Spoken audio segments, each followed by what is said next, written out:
తండ్రి యొక్కయు కుమారుని యొక్కయు పరిశుద్ధాత్మ యొక్కయు త్రియేక నామము కలిగిన క్రీస్తు యేసు నామమున అందరికీ కూడా ఈ ఉదయకాల సమయంలో శుభాభివందనములు తెలియజేసుకుంటున్నాను. మరి ఈ దినమున దేవుని వాగ్దానమును మనం చదువుకుందాం.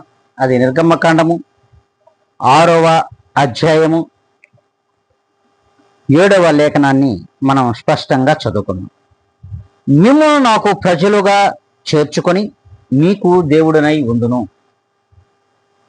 ఏ దినమైతే నీవు దేవుని యందు విశ్వాసము కలిగి జీవిస్తావో, ఆయన యందు స్థిర నమ్మకముగా ఉంటావో, అప్పుడు నిన్ను దేవాతి దేవుడు తన ప్రజలుగా అంటే తన సంతానముగా ఎంచుకుంటాడు. అప్పుడు దేవాతి దేవుడు నీకును మనకును దేవుడై ఉంటాడు, నేను ఉందును అని వాగ్దానం ఇస్తున్నాడు. మరి అట్టి దేవుని యందు మనం భయభక్తులు కలిగి నమ్మకము కలిగి విశ్వసించి దేవునిలో జీవిస్తామా వద్దా అనుకొని ఇప్పుడే ఒక నిర్ణయానికి వద్దాం. మనము దేవుని యందు స్థిరముగా జీవిస్తాం అనుకుంటే ఆ దేవుడు మనకు దేవుడై ఉంటాడు.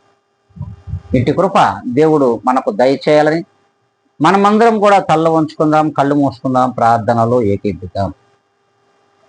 మహాగణుడ, పరిశుద్ధాత్మ దేవుడా, నీ పాదములకు వందనములు, కృతజ్ఞతలు చెల్లించుకుంటున్నాం. ఎందుకంటే నీవిచ్చిన ఆయుష్కాలమును బట్టి, నీవిచ్చిన ఆరోగ్యములను బట్టి కూడా ఎనలేని వందనాలు ప్రభా. ఈ దినమున నాయన నీ వాగ్దానము చేత మమ్మల్ని నడిపిస్తూ ఆ వాగ్దానమునకు నేను బద్దులై ఉండడానికి కృపచొప్పమని బ్రతిమలు అడుకుంటూ, నా తండ్రి ఈ ఉదయకాల సమయమున ఈ ఛానల్ వీక్షిస్తున్న ప్రతి ఒక్కరిని మీ చేతులకు అప్పగిస్తూ ఉన్నాను.